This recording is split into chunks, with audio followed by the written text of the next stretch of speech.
Meaning why I belong to MPP. One, it was said in 2015. 2015. Argentina, Meka Seminole 2015. Na akufo-addo win election 2016. Argentina Meka Seminole 2015. Na akufo-addo win election 2020.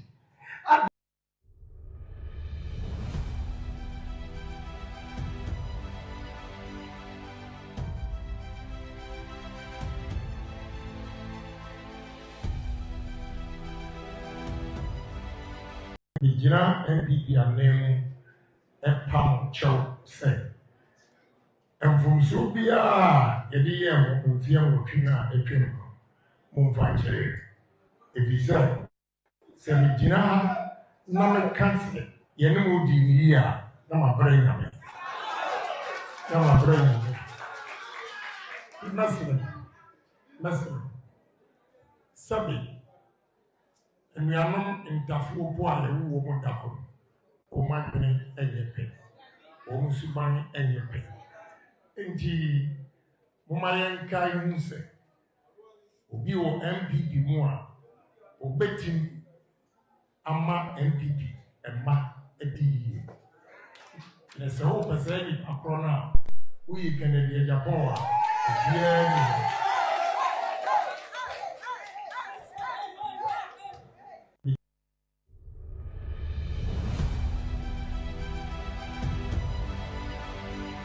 The party as a second of one who said, coach, what they were doing, you bring the party back to power. Sinipe. Tasembo ha woka no ye we beka da onye hwi but opem wa. Sinipe. IGP fufura but the masami di mi jai monda. O send still me baboko school na obi akade wo ma mi ko twitu a mi ntwitu. Me ko abontia Ghana for catch them so ozu be pay ko catch on grow for say mumfa Kennedy Agyapong brad ye beto abama o better radio so na me ka mo say mo suspend me what be that Sinipe. I am communicating job na mo de ma me say communication director ya call election ye lose and na Ghana for communicate to deputy communication director on your grassroots person or mo say ko catch your party for no and I'm communicating. I am communicating. Am I not communicating? Sinipe. One of these cano. No. Is same Ramayan. Never said no. Sinipe. Dear Mr. Speaker, what tra a share, what tramrano, and random man to me man in your way. And Untina, yet Trina Diana so say, on Rembrano, no one be to be said, Ranny, dear baby of fire in the wetty, until young correcting you. Sinipe. Yes, as who say, as a person come minority, no, your casa boashe. Sinipe. The fabric of the party and your leadership. Sinipe. And Nuntino said, if there's no good leadership, the party will sink and sink forever. What is true, and I'm more young, and I'm also move change bibi. But I did not move changing Munchray and Bonnie at the end. Munchray, as soon as I did at the Abba. Sinipe. Person you pay at your say, you will be as I say in your bois near ye, now your parliamentary a Juma ye, you created that conducive atmosphere near ye, bay. Sinipe. The first year God gets back the book. Profakasia. I don't know book can be business. If be English, you go chop. Sinipe.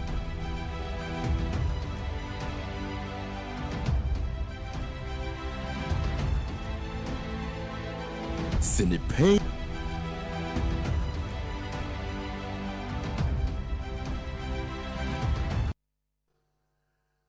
Transformation, indeed, our convener. We need to transform this country. Is there enough youth empowerment? The gateway to sustainable economic development. As usual, I'll be brutally frank Some speakers were not able to give the answer. I'll give you the answer. The answer is no. The answer is no because we've had brilliant youth in this country that are eager to do something for themselves. But our leaders and governments have not prioritized the youth empowerment. And even an example that is a gentleman who asked a question about cocoa powder. It looks as if our policies in this country favored only foreign investors. And we, the local entrepreneurs, go through hardships, and sometimes we are treated by the authorities as if we are their enemies.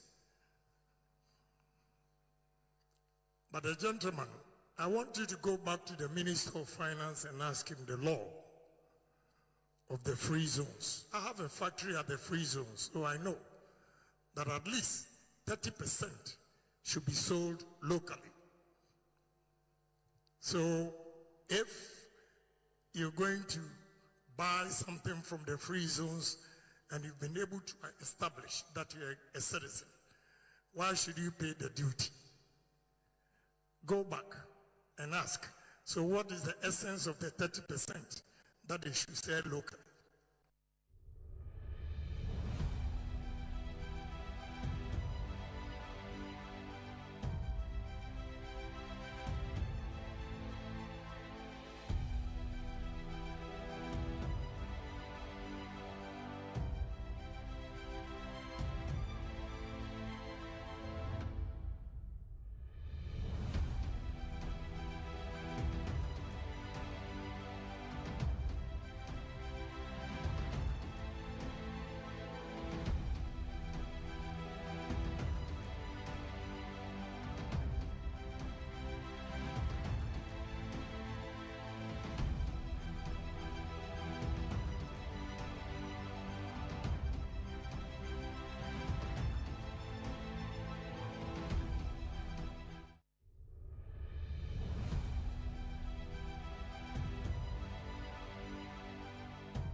Good afternoon.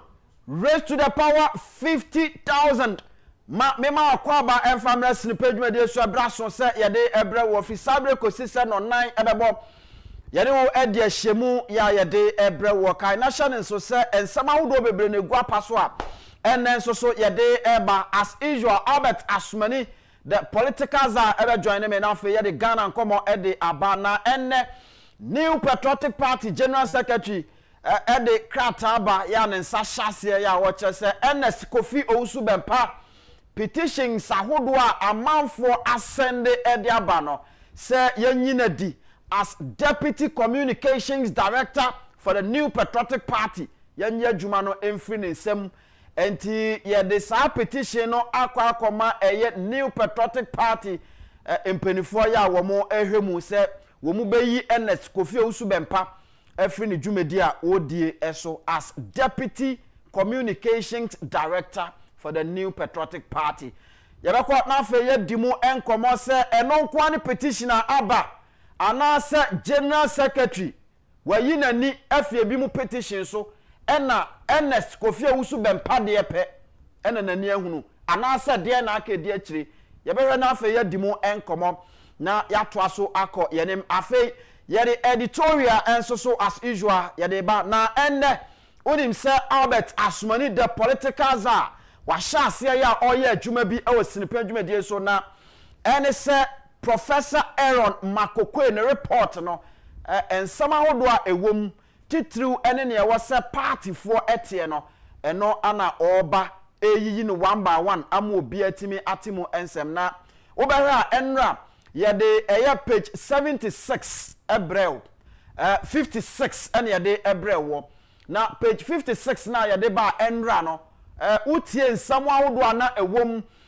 say Professor Aaron Makokwe ne report no eka say the candidature of Dr. Mahmoud Bawumia ewo 2024 no it was that dangerous ewo even on one kasa ne backyard enti as I said New Patriotic Party etimi consider BB na so me consider so me yehu BB a the only thing party ne betimi aye ne say as I said party no enya nipa fofora obetimi akọ amaya to abama no obetimi a campaign ewo babia wa Ghana ha eno ene nsema report ne de aba na ene so no there's another page and also Albert Asumani the political czar edeba na yedimu nkomo enso so ofia ha wo a wo yen etie yen ye ne wo na ye adwuma no okan ho ana ye so so ye kan ho enti ye ne ya pem a na wonso apem ye sini pen na wonso asini pen ebre so a ye be bie phone lines na afa ya ma kwan mo aba na onso de nkomo aba be title na ya to aso akọ yenem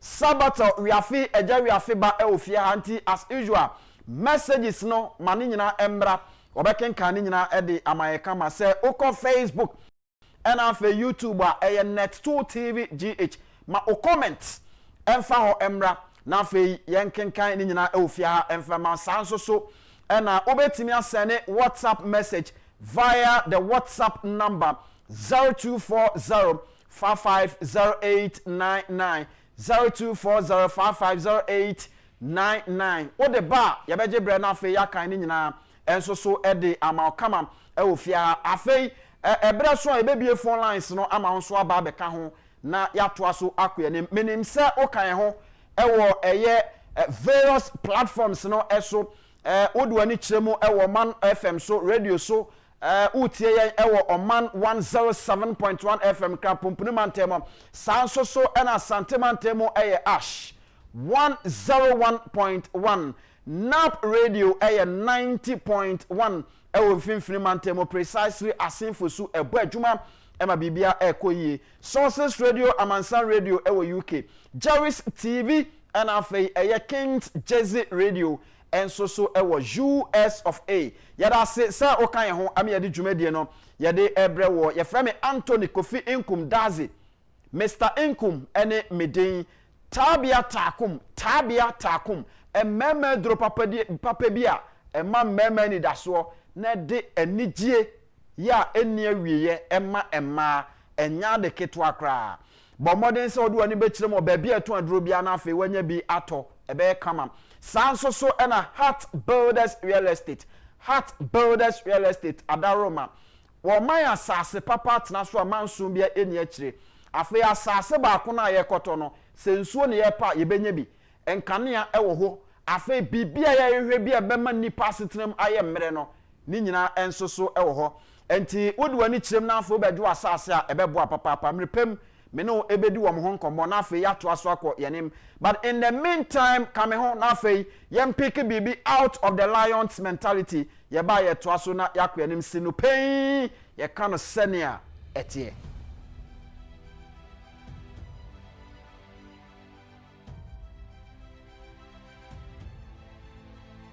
Competence. Lions are said to sleep around 20 hours a day. Still, they never go hungry. They get up and they get the job done. They earn their rest.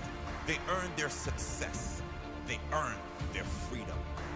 There are great rewards for competence. In life, if you provide more value to others than anyone else, in a shorter space of time, you will be rewarded, and you will be rewarded well and often. It does not matter how long you work. It matters how good that work is. It doesn't matter how many hours you put in. It only matters how much value you've created. Develop yourself into a competent machine. Work on what matters in your life with laser focus, ruthless determination, and a burning desire to do everything to the very best of your ability. That builds pride and respect for yourself. See, the lion is certain. The lion never second guesses. When the lion goes in, it goes in 100%. There is nothing half-hearted about the lion. How great could your life be if you lived with the certainty of a lion? What if you just started believing in yourself and your own abilities? How far could you go with unbreakable self-belief? Who could you become if there was no doubt in you? If you trusted your intuition and just went for everything you want in life with the same ruthless certainty as a lion hunting its prey? You can't rely on other people to achieve the results you want in your life. You are the only one responsible for your results. Take responsibility. Take ownership. Take action. Only you know what's best for you in your life. Only you know which path to take in each moment of your life. You must make those decisions with certainty.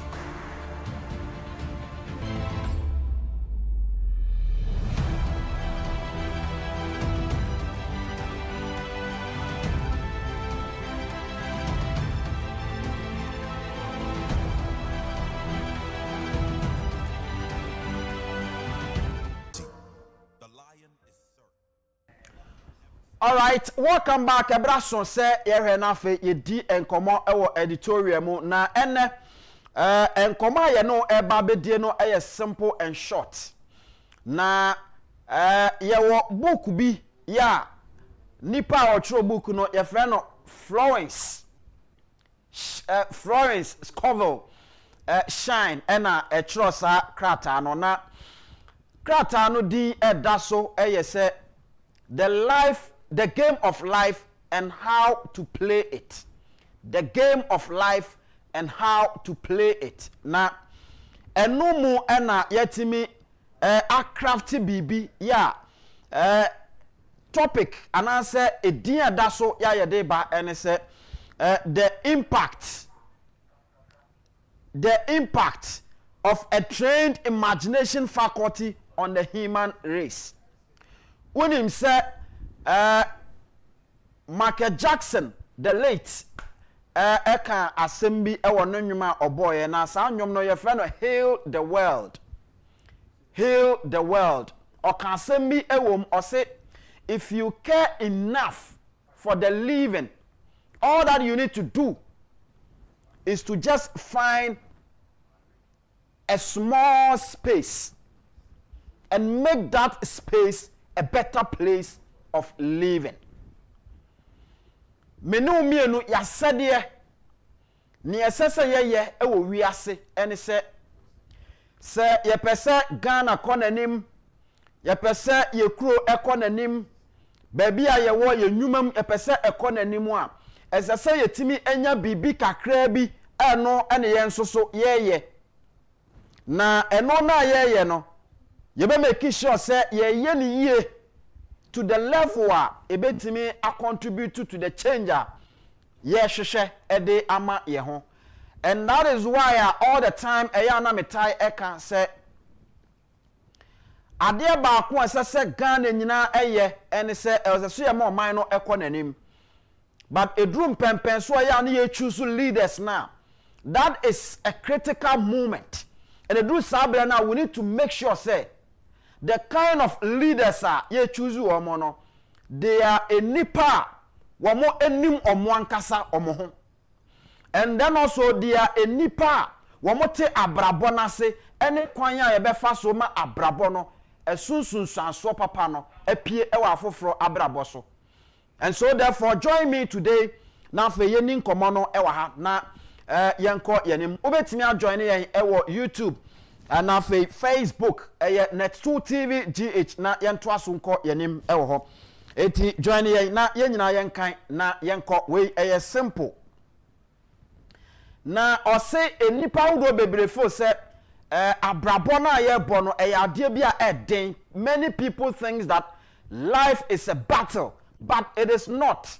That is when you understand the life itself. So join me na yenko ose keep thy heart or imagination with all diligence, for out of it are the issues of life.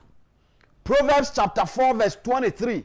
This means that what man images sooner or later externalizes in his affairs.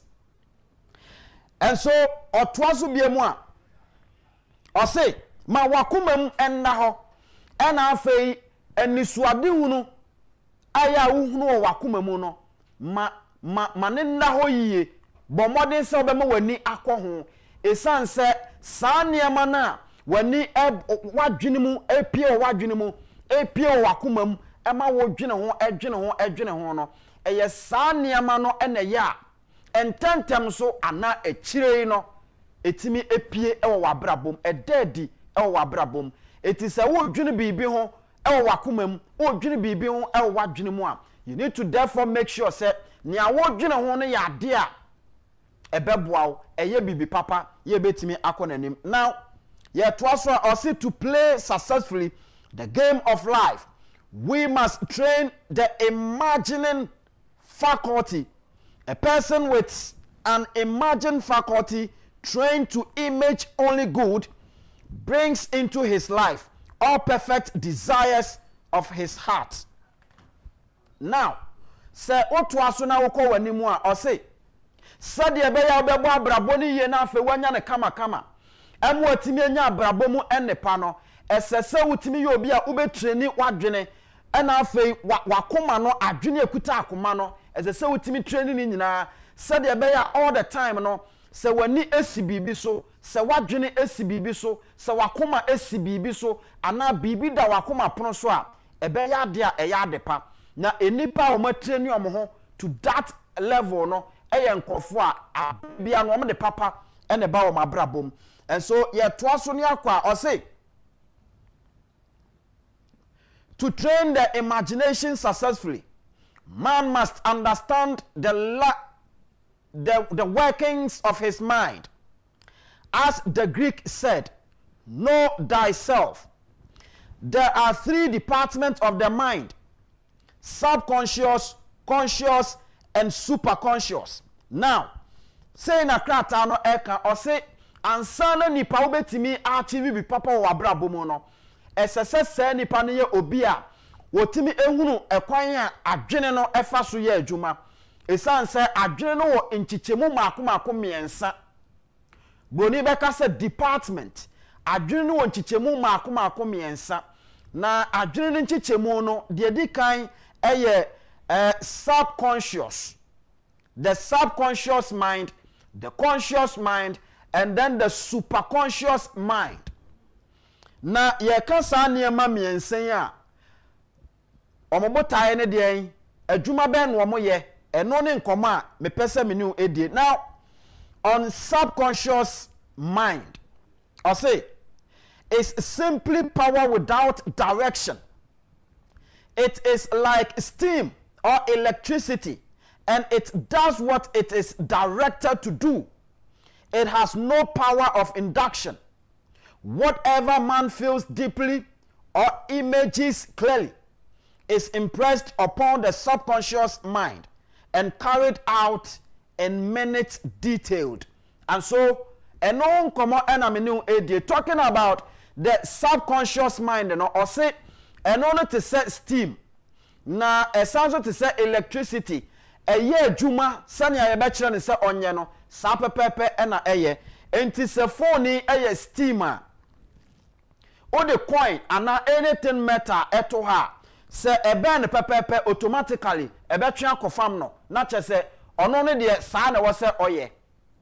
Na, what the way ever in leadership are, when him say, ye wo enipa bi wo Ghana ha, the reason why ntia ye man no da so gina ba bi egina, the reason why ntia ye various readings no eda so gina ba bi a egina, the reason why ntia ye various constituencies no eda so gina ba bi a egina no ene say there are some leaders ye do omo egina tumi ano, ye de tumi no akuta wo mo, but omo nim ne ye de tumi no eye.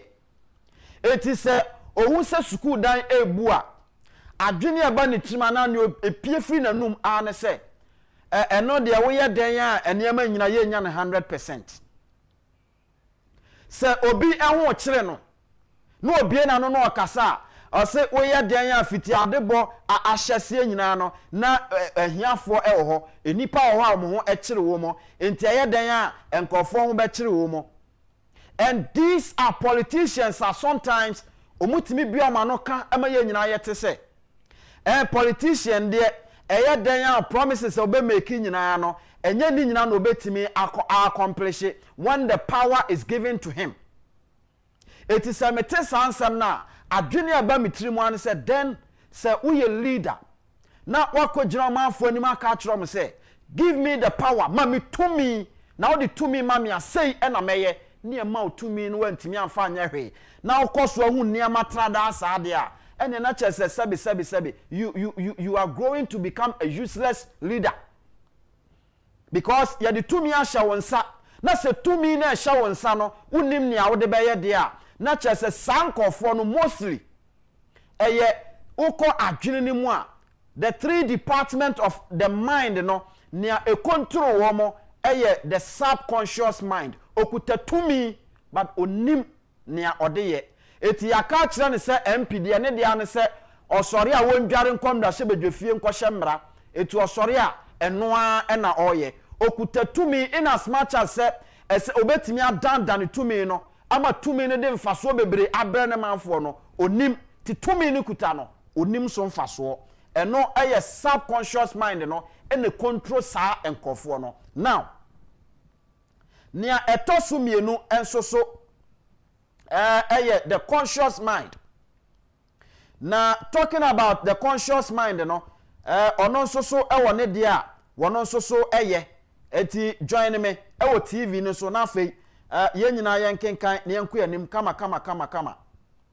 And talking about the conscious mind no ono nso so ne dia oye ne say mostly abrofo efe no the carnal mind and I say the mortal mind and only the ane say na brabo nyina te say enipa na say nipa bi wo no mo owi ase a unim say nani bo bibi so a say de nani aboso no saa enti saa adwene no ni department no ne dia oya ne say ono so obeto say bibi ase na esi ho a say de awahunu no eye saa and saa adwene no anytime bia no the realities of life eno ene ya na e control wo mo ono ne de ne se odwene se owuo ewo ho enti de bia no owuo no ewo na adwene nim odwene se ohia ewo ho eti all the time na ohia no ewo na adwene nim ono ne de a odwene ne se enkukuhwe ase betimi aba metimi ahwease ewo bibia mu enti time a esese o prepare ne ho se bibi papa beba na brabo mu no no we prepare no all the time for negatives. And so in leadership no ye wo enipa bi o no mo amedika ka kire se ono no se oto abama no obedi wanimu a se dia school dan ne te no oba saa ene bekoso ate sania market etie no oba saa ene te and that is the main reason why enra you show malata market oko the various market akese wo Ghana ha na wo hear situations time a ensuo eto ye de sa pictures no eto ha mo bia hunu ye sa de we sa situation we awo ho abanyaba abanko and to see I mean ye be kan say facility bia e bia ye kese pa say okay malata market ho na abanko revenue eti mayenko ho na fa yentimi kwosese omotebia ewo ho mayenko si market kakraka ye betimi akonteni adwedifo ewo nyina ye fiwo ayenko makwala mayenko suoduro yenko mankesi market saa niama ni nyina eni ho eti dane da nyina finananom bere so ebepem nne woko enkura kese enu mu nyina omuguso tete kwanchen omote ahwem omtete petemu anu omoton ade eti body nipa bedi na edafom bayira nipa bedi na edafom and finananom penso besi samre no ye hu no se de ete no eye saa e na ete eti ye ne hwe nye ye nya ne saa ene ye de nam e wo Ghana ha na ba ko nso so Onyankopon de ama nipa na nipa ehunu kwan obefa so obehwe so yie no eno nso so e wa ha eno eye the super conscious mind no e de anything or say is the God mind within each man and is the realm of perfect ideas. In it is the perfect pattern spoken of by Plato, the divine design. For there is a divine design for each person. There is a place that you are to feel and no one else can feel. Something you are to do which no one else can do. There is a perfect picture of this in the super conscious mind. It usually flashes across the conscious as an unattainable ideal, something too good to be true. It is super conscious mind in asem ena ye kan o say sometimes no super conscious mind no eno ye ade a Nyankopon ede bo nipa bia e Nyankopon su a eti nipa bia mu e wa asase so na se wo ye nipa obetimi ahunu se wo super conscious mind no e ye adwuma a ye one of the department a e wa adwene mu no e ye adwuma nia obehunu ne se etoda wotimi nya mfoni bi e wa akoma pono so ana wotimi nya mfoni bi e wa adwene mu se I say me hu se manyini na mabeye sikani eche mi wura Kennedy ohene Agyapong mebebie bie nwuma kese eche mi wura Kennedy ohene Agyapong. But you see anytime bia behunu saade no na conscious mind no etimi overcome super conscious mind no ententem se wunyo bia watreni imagination faculty ni ya. This is what happens.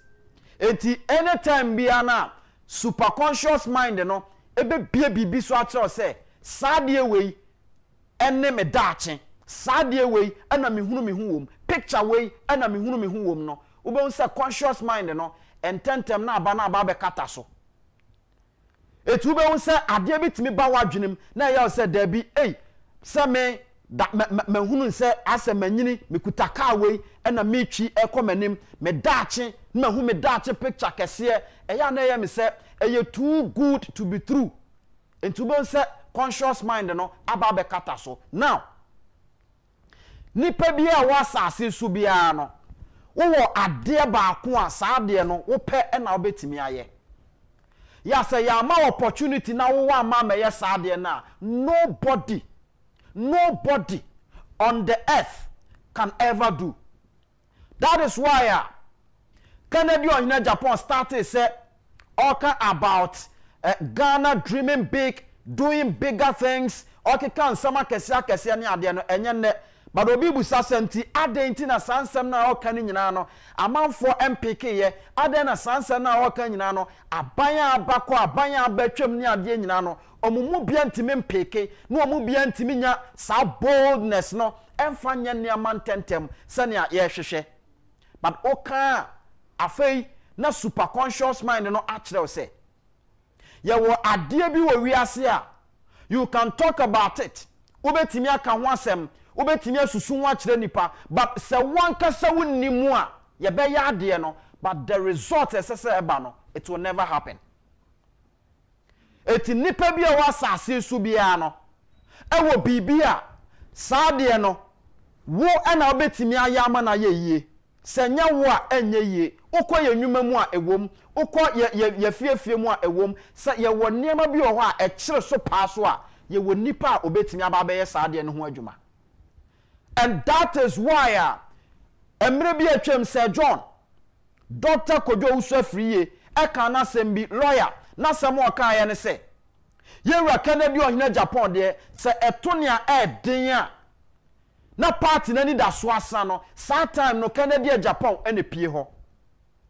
Kennedy Agyapong is one of the patriots within the New Patriotic Party otimi hu party ne daache na otimi kukuru sika $300,000 as at 1996 Edikuta flag bearer at that time say openi J na fire campaign no hu party no any swade hunu dada no hu party no edaache dada and onya kukuduro timi ye saade ne because saade ne yade ne nyankopon ahye ne se ono ameya obi antimi enye enema wodo eka ho a echina behunu oye wei eno behunu oye wei echina behunu oye wei ni nyina no ye wo enipa bi ho no mo nyankopon abo mo se all the time no so am taking lead na ebinum ebedi omachi and so baby aba bedru no anytime you listen to Kennedy on Agyapong na it's marvelous, and the reason is that we're training the imagination faculty, we're training here, and so therefore otimi hunu Ghana dachi otimi tnas no hunu Ghana dachi, and that is the main reason why I am all the time Kennedy Agyapong kasa. You could see that the man is too passionate. The man is too passionate because ohun say Ghana is a small space, but we can make it a better place for the living if we care enough to turn things around. Say ye dream hu bebre edayakoma so say ye besesa ye man no tebia ye besesa ye man no su ye besesa ye timamufo tebia ema niam koye diama wo mu a enya dia eden. But we are voting for people who are not able to train their mind faculty, and so omahu niama eya na yom se we de ye ntimi nye etu ohu niama in reality no osuro na aboni hu ade bia se so otu anamon no otimi ye hu adwuma ema mfaso ba no in reality na aboni hu. That is the reason why ntia abanya wodo ayanya fiti Kwame Nkrumah etwe mu besen ko ye Kwame Nkrumah na register Ghana under IMF. Dr. Kwame Nkrumah and register Ghana under IMF, but no register Ghana no one kwaje IMF assistant da and odi free abem oti ase but no buy na chiri no enembre ya anka niema hudo bebre aba aye betimi dia dane niema ama ye di akontentem no on se debia na edimirika eti so munya hu red light kakrom sa ho kire kakra bape because omuntimi trainee omo my imagination faculty ni yenti no dimirika pa IMF no okọ because on person ho be kire no on person bibi bebe se so yusu na adwene e de dane niema da bi tentem na no adwane na okọ but nyankopon aboni pa bi ase esese nipa bi adiye e wa asase so nyankopon aboni pa bi ase esese nipa bi abrabon so ekoyie ase nipa anka niema nkoye ema ukra no na anka nya nia ubedi ene nia ubehye. But these are things you struggle to get in Ghana. Nyankopon abo Ghana wabonipa ede bedua so wamaye magnets wamaye gold wamaye bauxite wamaye timber wamaye saa niema huduo ni nyina. He has given us cocoa and niema huduo bebrebe. All the resources are here ye bedanim ama nipa hia etu atwa no nyankopon adini nyina amaye afei eba ne sen a ya brabo egusu gina ba bia ye gina yi because we have given power to leaders ya de tumi no akuta wo mo but wo nim ne ya de tumi no eye se ene America brabo asesa se America for edi ya it is because omo leaders omanyo oma besen ekono omo timi etreni omo imagination faculty ni yie and omo de dane enema. And that is the main year and bepim ende nyina no oba Ghana ha ye wo Electricity Company of Ghana ye wo Ghanaian institutions aban institutions omo run at loss all the time.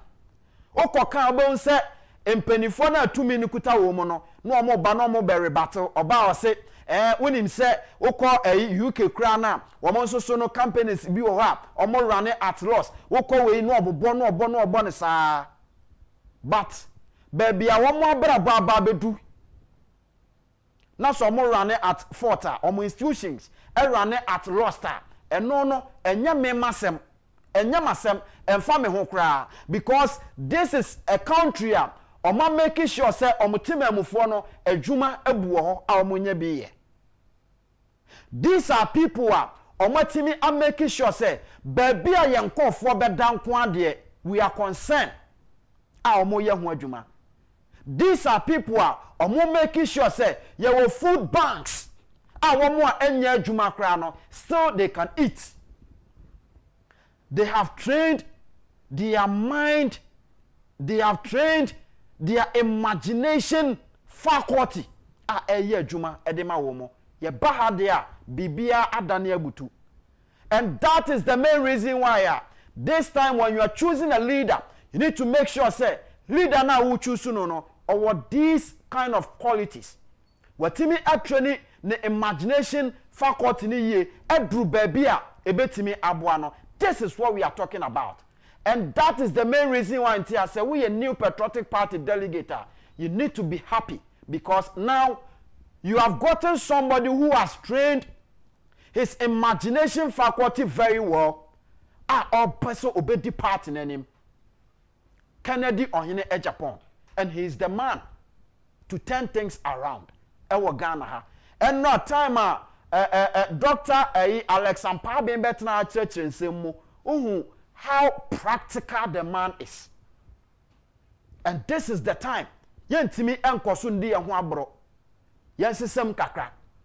Na minim se MPP delegate.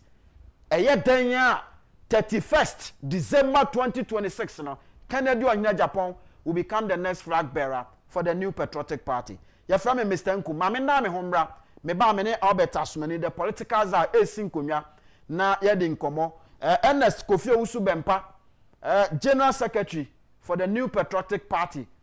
Lawyer Frempong Kodua the communique aba abonten ye be doma suko na afi yahwe se Kofi Owusu Bempa ye be gine position wo party ni mu afri ne nsem ana se te na ono nko ane de ono nko ane petition na aba ana se ebinom nso de aba ena no de ye bu ani aguso General Secretary bu ani aguso ana party mu mpanifo bu ani aguso ana se etesen a ye bedi mu enkomo ma ye na ye ho ne mmra ye ba ye toa so e de ama sinu pen ye ka no senia etie.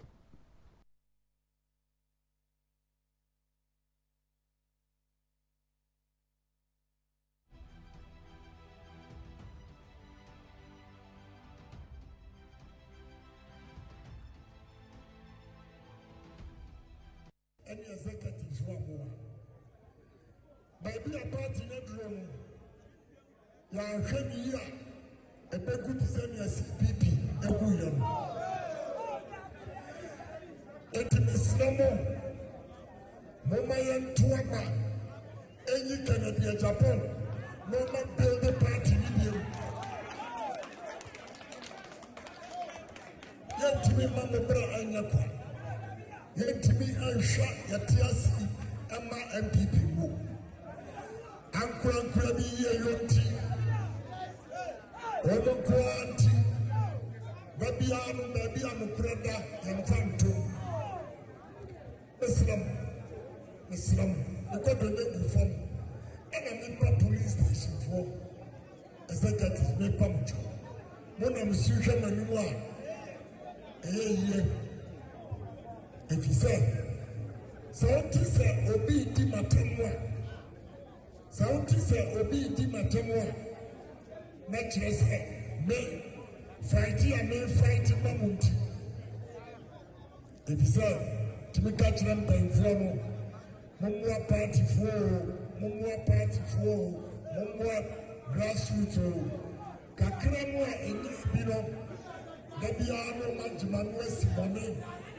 Na yetumi asem second the Agyapong the okasardo odidi party fuatam enunti na monya otan amame otan na monya amame meso menya otan enam so bi different muti timaslam tumino asham sam monya kero bi anyi party nsiro Someone in India, Mommy and Copon to the near Misa, a contombra. Sir, MPP for a contest. Why Anna Modinaba, Yabatua Mama. Who come as a Mufaka in the Agyapong, Yabatua Mama. What in Bassing, as if I can be a Japon, Yabatua Mama. What in Trotro, as if I can be a Japon, Yabatua Mama. What in Chomba, as if I can be a Japon, Yabatua Mama. The fade.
All right, welcome back. Ebrason said yede Ghana and come out with Albert Ashmani, the politicals are yede ebrewo na when him say and some who do bebre ewo ho enne maka say Ernest Kofi Usu Bempa na sem no yebebo awuram na fe yedimu enkomo sanso so na ye Professor Aaron Makokwe ne report no enra Albert Ashmani ahye adwuma sonkum bi ase se ye wo eniema bi wo mu a esese party man so ehunu no omodom ho so enti ye ho adwuma ya ode sa report ni mu asem ode eba enra ye de page 56 na ye de eba ye enen so ode another page enso eba na yetimi edimu enkomo enso so ewo ho menim se ye nkwa wiye no na wahunu niama ahodo a ehinta ewo Professor Aaron Makokwe no report nim ya party for enimu no ye bebiebie so ye ntena ho ema certain candidate bi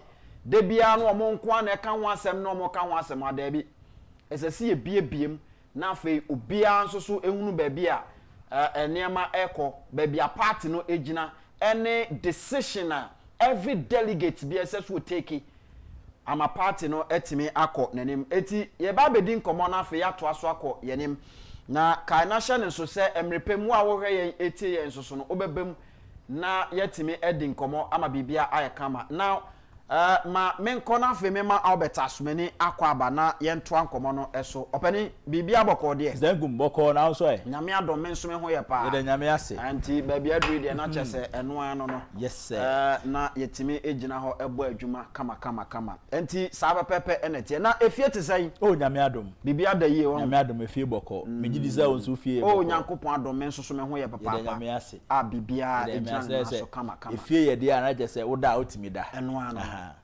no menim say eniema mienu ene ye bedim nkomo nde yes that is General Secretary Kodua Frempong ne reporter or the ne release or the aba yeah with regards to Ernest Kofi Owusu-Bempah. Yeah. Yebe die no ho nkomo. And afi Professor Aaron Makokwe no report no so no. Say kra na say wo na ye the editor in chief of it. Inti sad no minim so mo de sia e mada. But nyame adom yenso yensa aka bi.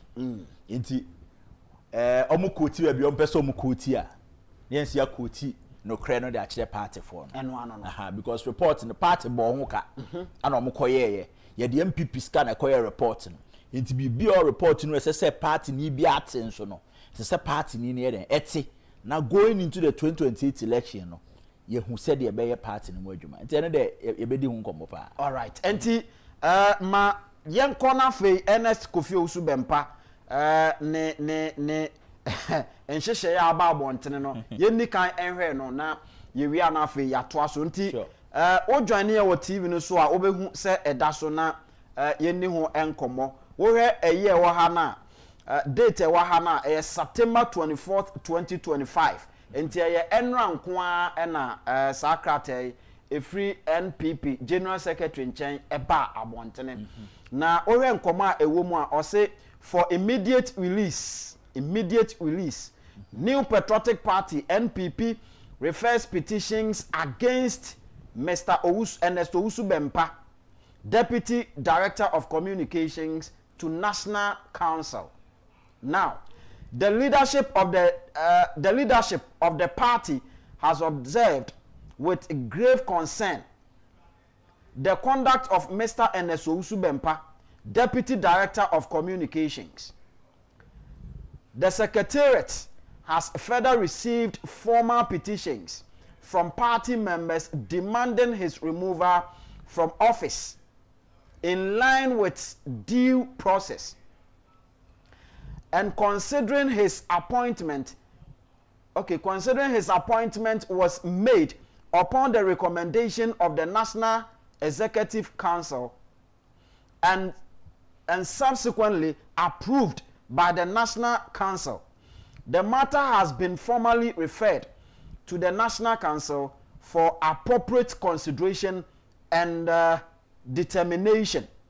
The party reaffirms its unwavering commitment to upholding discipline, safeguard its values, and ensure that all matters are handled with fairness and transparency. Thank you. Justin Kodua Frempong, General Secretary. Enti ono ne nsa na hyase em se ohwe yinabo se so ye gusuuso kakra enhye da nye klenti ne kan no ya na ehu but ne nyina mu no yetimi ehu aye ho adwuma. Enti senate ose party maybe atwotro krata de akwa General Secretary se eye Ernest Owusu-Bempah ne ye bi a oye no ene ni position okuta o party nim as Deputy Communication Director no ebura eti party ne hwe no wonyi ni mfiri ho isanse ne niam a woye no eni kwanse etimi eba ne saa na General Secretary se eye neck ena womo ye consult womo ansa ne ye ma ne saa position no ena National Council nso no enso so approve ye enti se saa na tie de a etwase ye san company for de ko kire wo mo wo mo hwehwem na ne ombeka no omoka enti se mpenufo hwehwem no omoka ne se so omoka se epese ye bo party no ho ban party ne hwehwe nyina epese ye de ye adwuma nti ye behwe na se wo se yi na di a ne ye yi na di e de afri ne position a ekuta no no eso na eno ne nkomo a aba sesi a opani edapono so eno ni Mr. Ngumeda ase na answer no me pese me quote the last line na we read here no or say the party reaffirms its unwavering commitment to upholding what discipline and safeguarding its values. The party reaffirms its unwavering commitment to upholding discipline. Not just yet the chair say party no a commitment say omo de discipline be adwuma party no mu no omo sai ayeden ahyemu kena na mpese me bisa say is there any example to decision be a party na take say the discipline you more party no man and no ma bury affirm that position. I say party no one share bo ho ban. And I make say or say they are reaffirming their unwavering commitment to upholding discipline. Yeah. Enti example bi wo ho say party no upholding discipline ana. Eno na me bisa sa question me bisa answer yakọ into the already ene man kasa.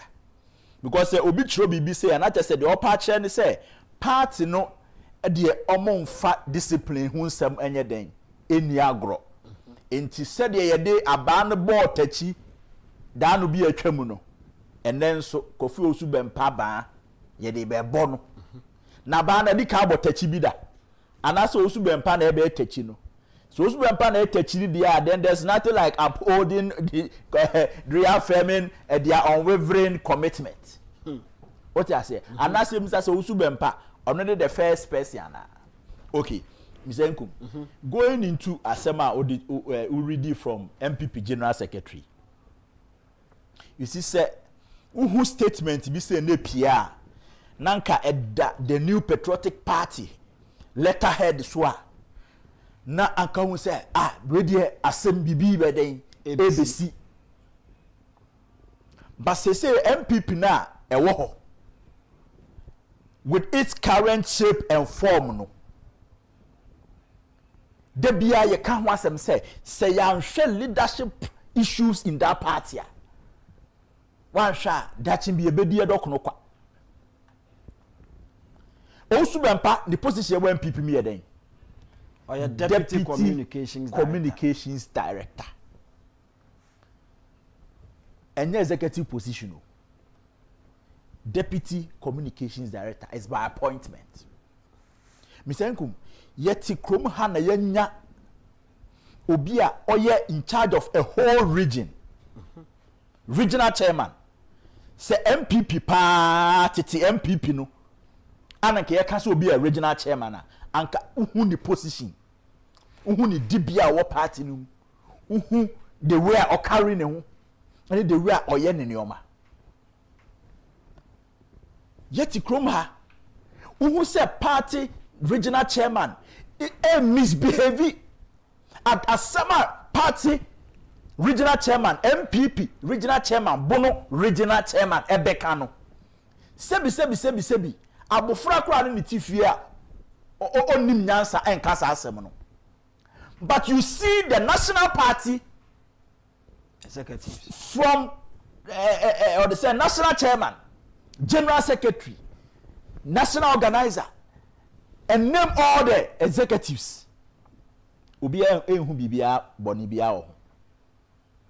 Then you have a deputy communications director in the person of Usu Bempa.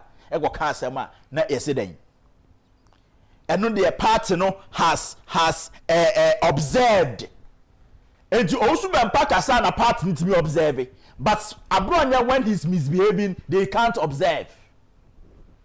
When Abronya is misbehaving, insulting everybody in this country, the party cannot observe. But when somebody else speak, then the party is able to observe. A act of hypocrisy in the highest order. I am telling you.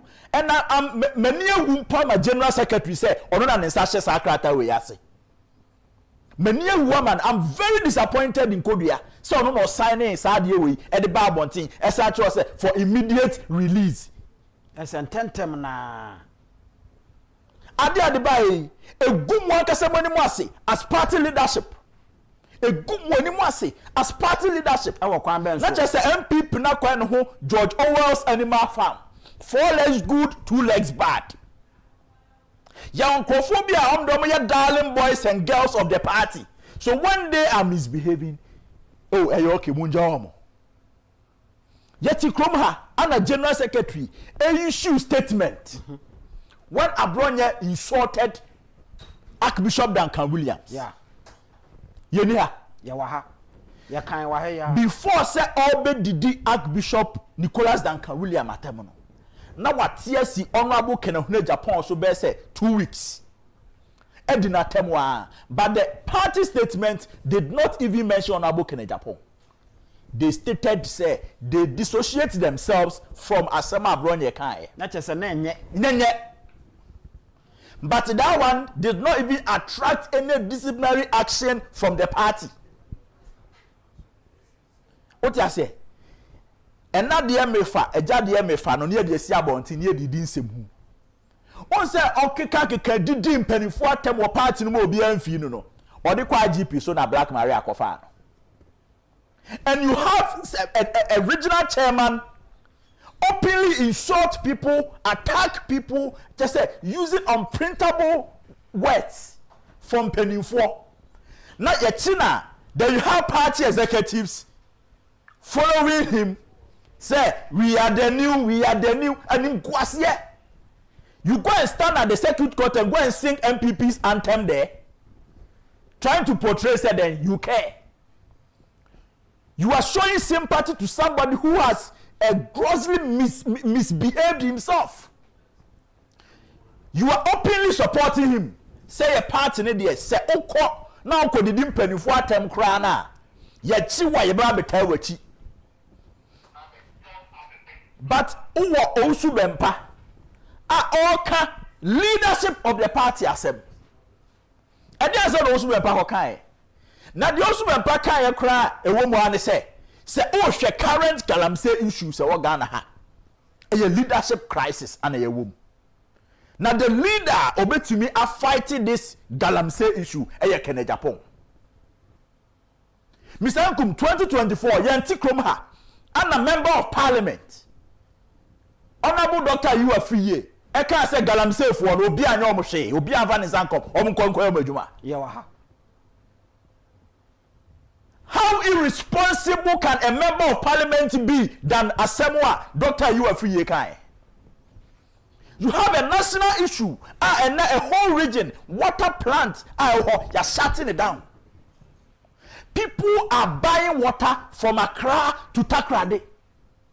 People are buying water from Accra to Cape Coast. People are buying water from Accra to just Chebi. And now Kontomra, Oko Hospital and Penny, a doctor for advice you say, it's greens. And now Ghana, abeye a taboo. I say, who do Kontomra create fear? No fear for show when you say, now where the alcohol fee? Poison. Yes. And you have a national issue like that, I person dealing with. Now you have a member of parliament. As Dr. Uafiye, I catch him say, Galamsey for any day, young Yomoshia, Obiane Nejuma. MPP is not going to fight any galamsey. Now you have leaders there, Obian Tinyan Kanche, and say that was an act of irresponsibility. Somebody who is a medical doctor and holds master's degree in public health, in the person of Dr. Uafiye, an irresponsible member of parliament like that, making irresponsible statements, you couldn't punish him. You couldn't even draw his attention. Say, member of parliament, as someone can hear, and yes, I say, where then, what do I know to? Now also when Paco raise leadership issues, then you come and tell us the party has observed with grave what concern. The impudence. What I say? Not just say we no ayahuna bi and just say mo person mo de no osu bempa na mo kana nutum. I mean, what is deputy communication director in MPP? The good party executive si anima si abesu. And then the office of the regional chairman has been reduced to nothing. And it is our deputy director of communication fee also been passed. Now why then? Now why then? And then the party must put their ass together and make sure say discipline the party from top to down. Nobody is above the law. MPP is bigger than any of the executives. Yet ha am I read petition and also free party. Yes. And they come MP yes. Penny for and nothing was done about it. According, also them pancomodi and saying, what deputy constituency chairman, deputy constituency chairman for Techiman. Now what your petition? And the Akwa general secretary. I'm a work knowledge. Many pan say, oh, I did our backano. Yati, yabeye huajuma. That one you couldn't refer that case. 7 months. Yes. Nothing has been done. So you feel say also ben padie mubetimi abeka ho ase. You see, let me tell you, kodua ene nkrofo a moye saade no. say mo yes na people lose confidence in you as party leaders. People lose confidence in you as party leaders. Ebedu baby no mo be toothless bulldogs. Mo ti ho mo bom wo na kronfo wi am no ma ofie. Because mo fa pere yo enya adwuma. Dia mo ye me say eye victimization in the highest order no mo dey di osu bempa. And every well-meaning MPP member has to stand against this kind of leadership. You see, so when we sit here and we criticize them, then we be baby no say other na mo ka party ne ho asem. But then a party ne no. If MPP leadership can write such a statement and release it to the public, why can't the General Secretary sign it? Why can't they do same against Abronye? Why can't they do same against Abronye? Someone who is insulting the potential next president of the Republic of Ghana. Abet Abronye ka asembi. Eye me nwanwa se General Secretary Kodua enhunu bibia enfumso bia ewo ho. Abronye asem o kan ne se omakọ National Council meeting. No omokọ ye ne nkoma akobam ene se wo a wo so pe president adi wo Ghana ha no ye kọ conference ne ba. Yes. Okay, can Sansen way nyina Kodua was it true say na o kan wona mo fa asa adwen no. No, you see, say wo yes anema we ya na ma ohun ye nkofo ahi. I'm telling you, we yes no ma ohun ye nkofo ahi. And adie bia nsa se boldin cry be boldin. Because o man nkofo bufu more. You see, say o hwe sa anema we ya me hu eno na dwo me hu sa statement na me say You see, Kodua he shouldn't allow himself for people to talk to him in this manner. The office of the MPP's General Secretary is a noble one. It's a respected office. And you don't allow yourself, I don't know whether you are behind or somebody is behind you. But whatever the case may be, so there's a behind. What I say, and Timunya careful. Na mo fa pepper and yaduma. And yes, I'm going forward in MPP, no. Actually, the party cannot contain us. Because sebi no obi enu ha MPP no woman no oye majority shareholder than obi na say support to Kennedy Agyapong there just say utuntesuo to confra na who original chairman or chief party man and penifo sponsor the money din nyambra say mokrom ha the din crofo time he doesn't care who is involved. Engaging open insult, not even criticism, open insult. MPP cross say Daben MPP say be do this time. I am not me tete me. MPP party no say be see Daben. As I say na kwa say only obi ba JK fa, you are the party's enemy. You are the party's enemy. Obi e wa no pe hey ni e gage. Why? Almost MPP no. Say party no ya hwe ni ya. Ya nkasa we will shoot ourselves in the foot. Because to me enya General Secretary act and I make say titi MPP pan wo statement General Secretary in Sasasia aketi hanko bia hopo but wo dia oma yenti no and this thing wo the bar ma me ototo board e wa hayi wo the Kodua statement be chechire board e am obi dia because it doesn't hold water adenom dia ba no sebi nsuo nyinam and they cannot discriminate and think say they can use the party's structures to settle their scores. And no, they Enyajuma, and all of us are also watching with grave concern, like the way you are saying you have also observed. We are also observing, and we will see baby amodi asem we befa.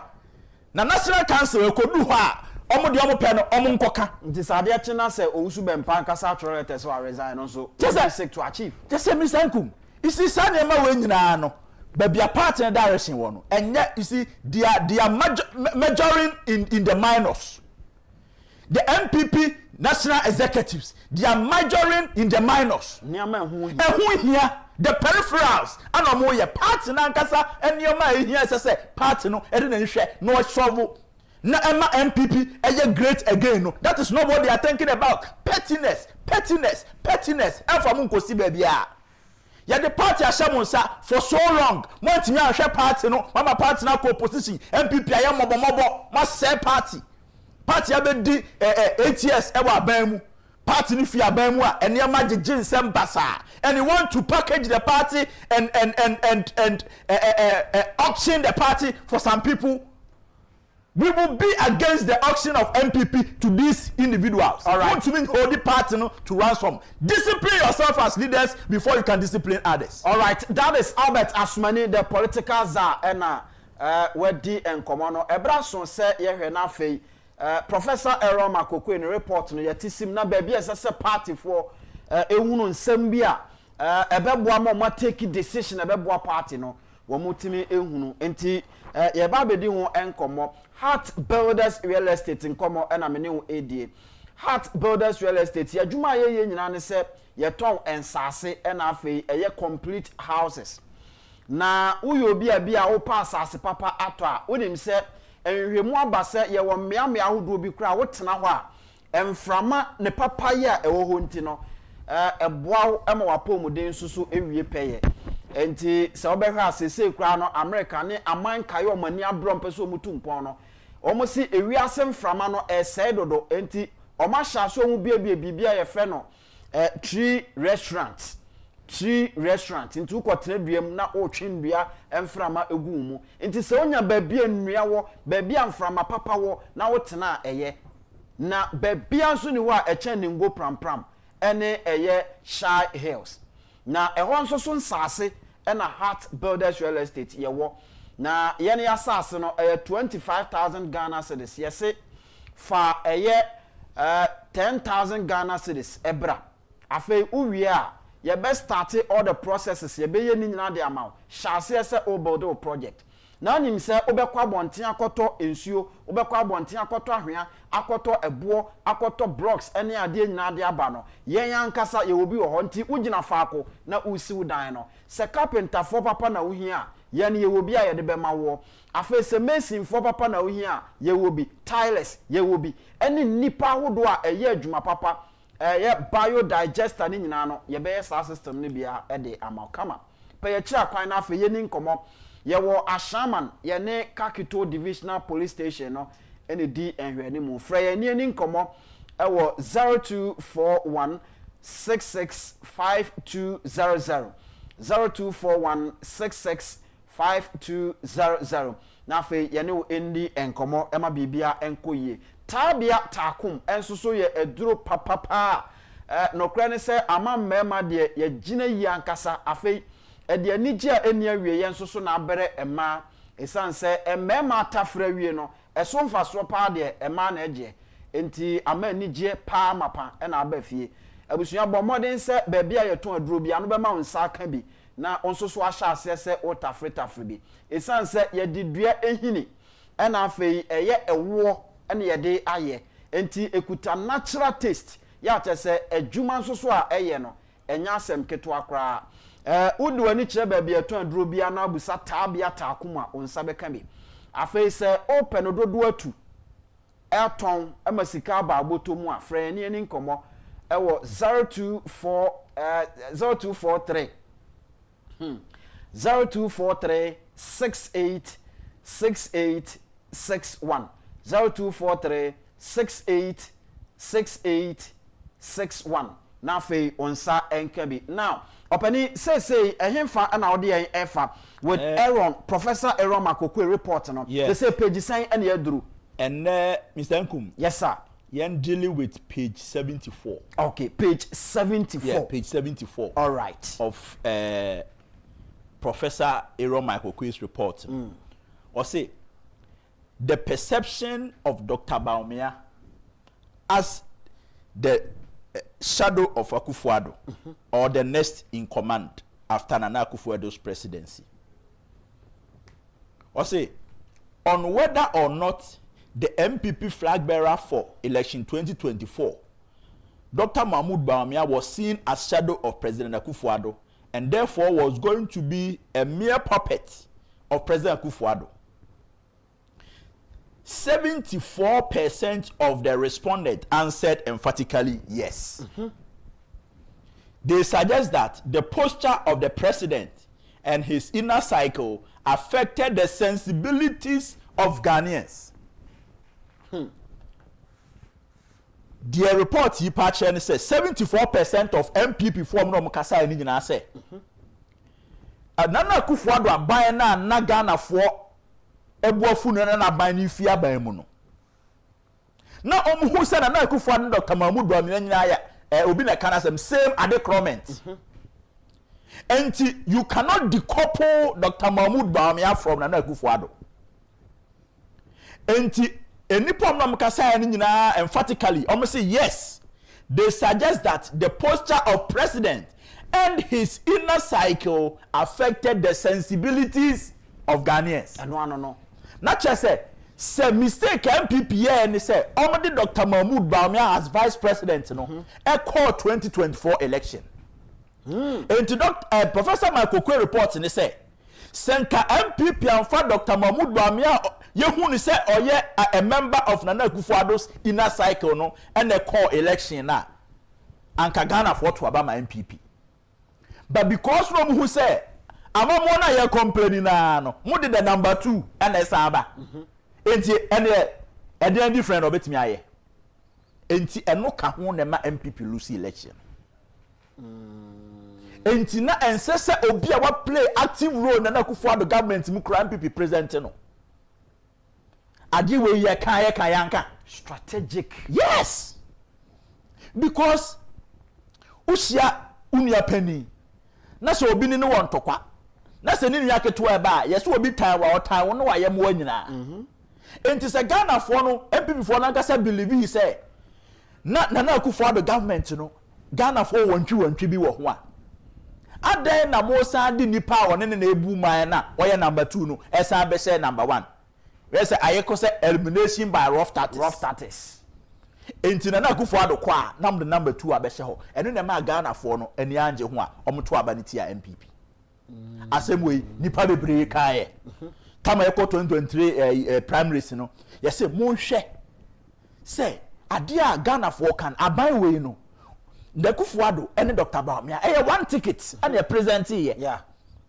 akufo-addo Bawumia's ticket and Ghana for turn in 2016 and I'm saying turn in 2020 but 2024 no na ticket na expire. It's when one is going the other one has to follow. You can't comment here and it's page 74 black and white in Michael Kwe's report which they say Ghana for a cancel na se went here you pay for it. Professor Michael Kwe the reporting but we know the area say omo kojina bonti no mo ye campaigner this portion they don't quote it there be say we there etiano nti wan ka ho but report no na fan show bottom say Michael Kwe's report says this Michael Kwe's report say that na vital information who see party for no the sister party for anything who see omo but say party for who say Michael Kwe's report ni say MPP they were not supposed to present to be an way closer to akufo-addo for the 2024 election. Party for nankasa na eka but omu campaign for ntie and it's the same poster adoma zoomi this time around enti report yi emfaso be na e wo so say ya discuss ko share report ni na report ni recommendations aba na mo pesa mo no be ya adwuma na mo ko fa report na makokoti portion be a favor mo. This way we have to publish all of them for people to see. Michael Kwe's report and we'll publish them line by line. Now go for ready who say Michael Kwe's report no asemwa e de ba ye ni. What you say? Mr. Nkum. No, you see sa nkoma ye die no enye se bibi. But you see se obi timi gina baabi. Na so otimi eka na ebe favor no out of the same report no. Na nea efa no ho eno nso so no na Ghana for en supporting the candidate no. So person and on the oyi free one mo a na chese why na adwen say party for no person for money. Yes. Na yan so no we say it because we is in the pain.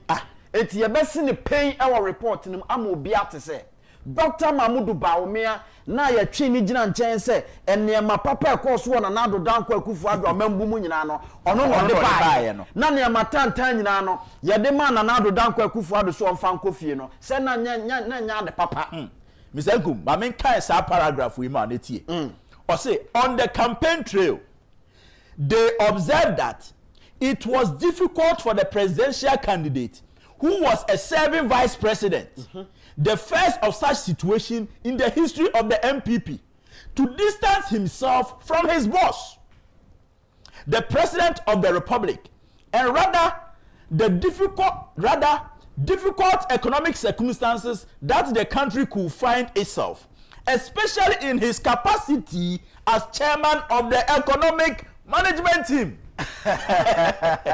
What we are vice president, yes. No. Who just simply ni apaswa. Na o cancer foforo.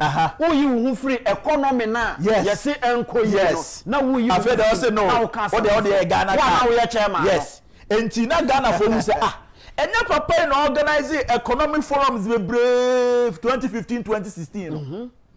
I feel there one of the presidential candidates. Say no ultimate ntwe ho fi oboss ho. But ubejina also as chairman of the economic management team, country no echo into economic crisis no. I feel there oba on kan wasem. What you say? Also many therefore saw Dr. Mahmoud Bawumia as a candidate who was likely to govern under the influence of the president in his inner circle. What you say? And some people before say no. Akro baba here krokro the John. Or the neighbor be sisu no nanado na techi asa akoso aguamamwo ni sa wo bra ye bre no enye se party na anya adwuma o no ko wo mu ni se enye se party no anya adwuma. I can tell you say adwuma in 8 years nanado danko akufo-addo any Dr. Mahmoud Bawumia ban ye no MPP umo 20 years NDC umo 20 years ntimi nye nemmom ade ba ko a ye gina so to abama party in 2016 and say economy no enko yie eti oba be ye ni yie na wo ba na anwene ne se na sa fe wo a esese wo yie ano no wadwane akotete your friend say digitalization achidi a Ghana card wo na ade ba wo bra Ghana card 2009 na me ye me information national service na president Kufo a start Ghana card national ID ni register what you say Mr. Nkum, from 74 no, continue to 75 no. What say? Did tribe and religion of the flag bearer have any impact? A question na omubisa. Now, Hano say 62% of the respondents were of the view that Mamprusi-Kusasi conflict negatively affected the party in the general elections, especially in the rural farming constituencies where the Kusasis and their ethnic associates exist in huge numbers. They voted against Dr. Bawumia. We know over 62%. And one more case. Yes. Now say 38 of the respondents stated that the tribe of the presidential candidate did not affect the fortunes of the party. Not just a man pushing the Kusasi in Tokwano. Yes. A play role. Or say, Professor Michael Quay's committee says 62%. 62% of the respondents responded that they were of the view that the Mamprusi-Kusasi conflict negatively affected the party in the general elections, especially in the rural farming constituencies where the Kusasis and their ethnic associates exist in huge numbers. And in crossing now what Kusasis for no. Sa conflict no affect you. 62% of MPP respondents at Makokwe committee and Omukasa say yes, that was true. Sa same way Yankama party for one thing. So Okwabrane bo we Yankama party for. Se na me amwani ensa aka we Yankama party for. Okwabrane age report ni se ne botom. No koduru ba bia wakokoti de ope.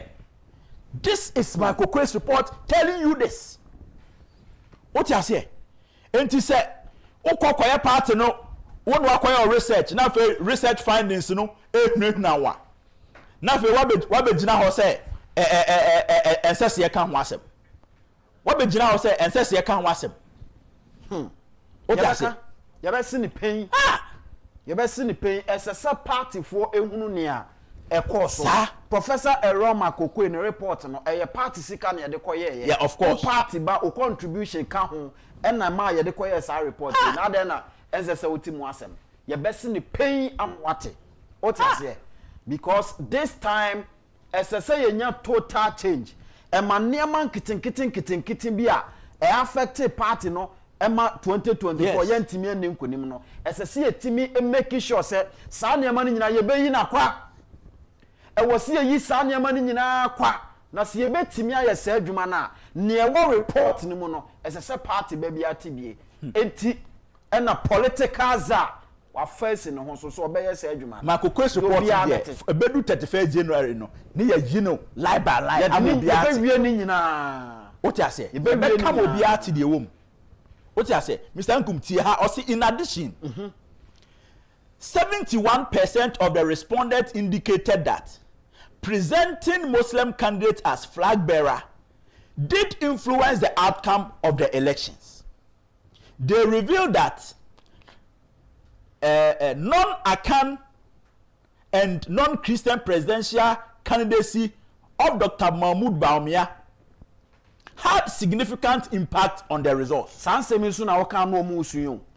Eno nese na report yi. Woka no omusu. Hwe anano pani bi oye Muslim pani pa.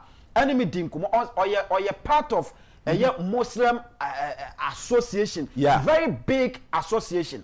The man is a big man. Oka kire me say one who say otumfo ne hima ayi a wo mo call nansen. O say ohun say na obi ba JK no ofura entoma tuntum. Yes. Enti saa de na oye no, do you want with the Muslims to associate ourselves? Wafra brisi. O say ye Muslim for ye nya saa. Yes. Wo ye culture no mu no ente saa. Enti say wo ye a ye hu no say onka ye ho. Enti eni kwan say yeso asem na oka na wa hai. O say though Dr. Mahmoud Bawumia being a Muslim, majority of the Zongo communities lost trust in him. Though Dr. Mahmoud Bawumia being a Muslim, majority of the Zongo communities lost trust in him because of Sani. Yes. No friend to they could not associate themselves with him. Say Drew baby crown or class all them up so ko botchene. Enuntina all Zongo communities etutia Dr. Mahmoud Bawumia enyanwa. Sani ma na same way we reporting wo say yam kam obi ante. Party for mo bete wate. Oti. Yam kam obi ante. You be see the pain. Timobete. Or say, ironically, majority of the respondents from northern background was of the view that trust, seniority should always be prioritized. As a result, they voted for John Mahama, since they consider him older, sincere, and trustworthy against Dr. Mahmoud Bawumia. Not just omuhu experience be a John Dramani Mahama kuta. After omu say hu so you be an atifia koso. Nti ne nsem ne bi ho no mo a eya nan say eyo bi kaka. And almost trust no. Eno that is the northern response. What my Kokwe report me no say. Was ironically majority of the respondents from the northern background was of the view that trust and seniority was always to be prioritized. As a result, they voted for John Dramani Mahama, since they consider him older and trustworthy against Dr. Mahmoud Bawumia. Inti se oseche mensa bonsu be gina baby catcher say ene ye kabisa say Dr. Mahmoud Bawumia he fa na che mensa bonsu koye sa research no kan ho ana amafo se dabi they always want to hide the truth from the party. One of them honorable che mensa bonsu. And until then, I'm saying, catcher say, or koye campaign or Western of Bontiminja campaign or Swami.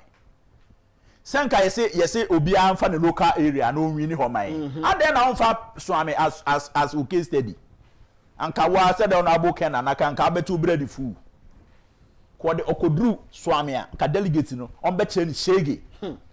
Because one man's na ye.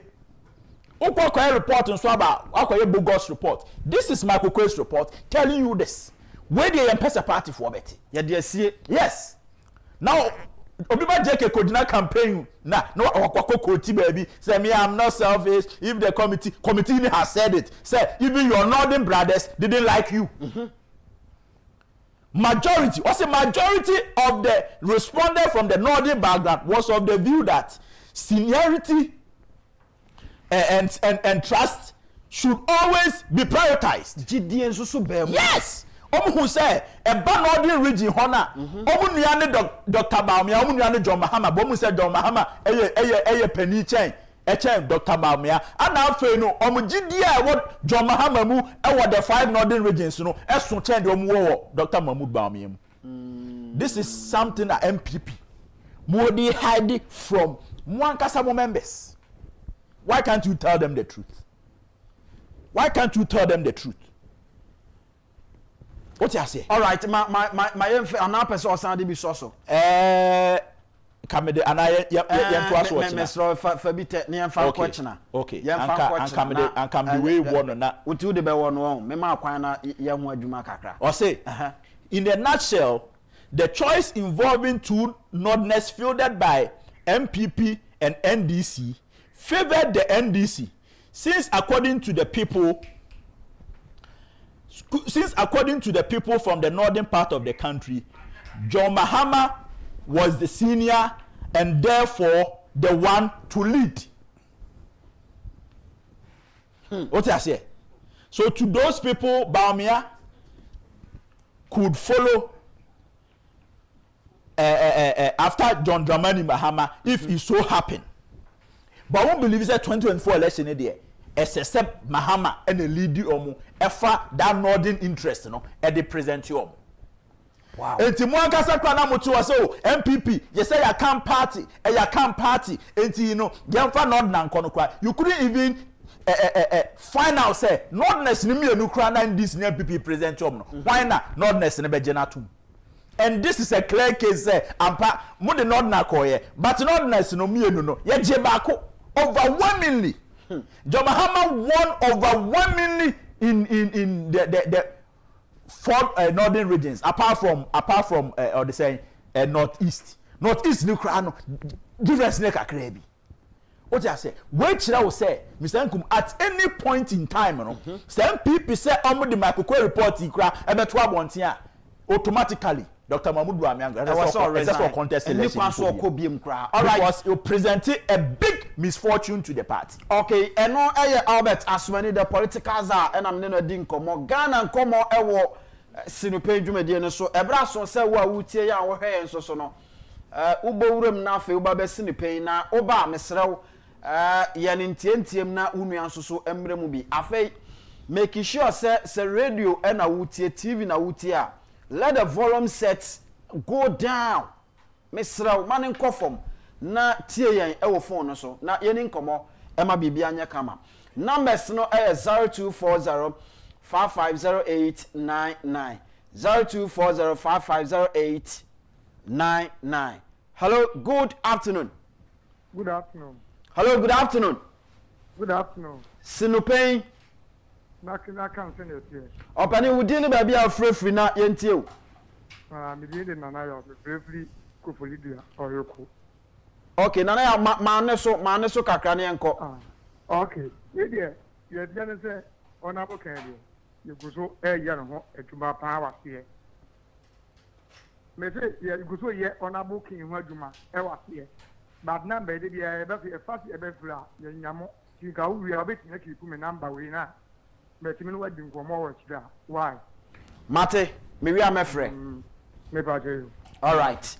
Enti ma yento aso na fe yenko yenim 0240550899 bra na fe yensini pen na yenko. Hello, good afternoon.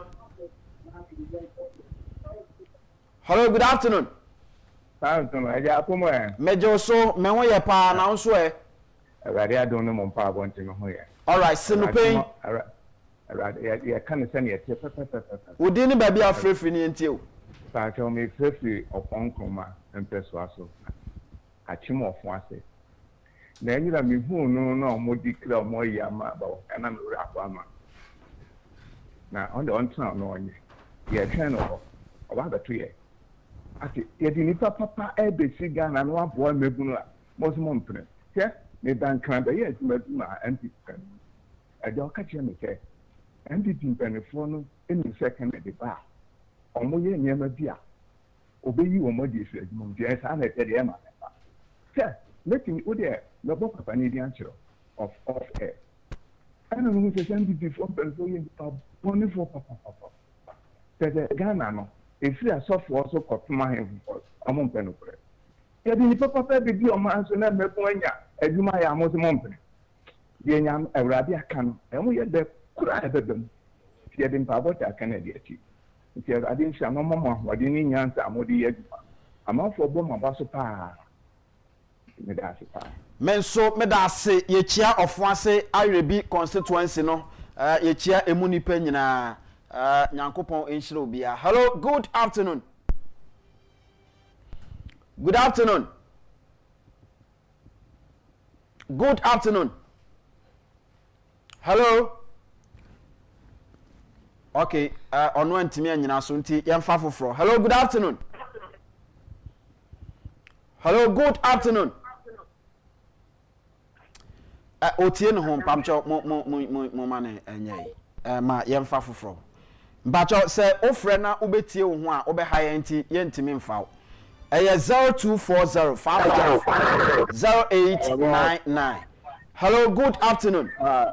Fine boss nipe ya kan say de tie udin ba bia free bacho he kan de die di ba go pe onye boss di di mame me ka se fit ma station ma yenti o boss ne dia ba ko de nyame adom yenko we ya juma wate ya da se na nyame adna se ya tu bia abana me ka se mi tu bi no na me na fa ne frɛ no ya tu bia ka Agyapong obey bia ma wate ni se de ya juma de man wade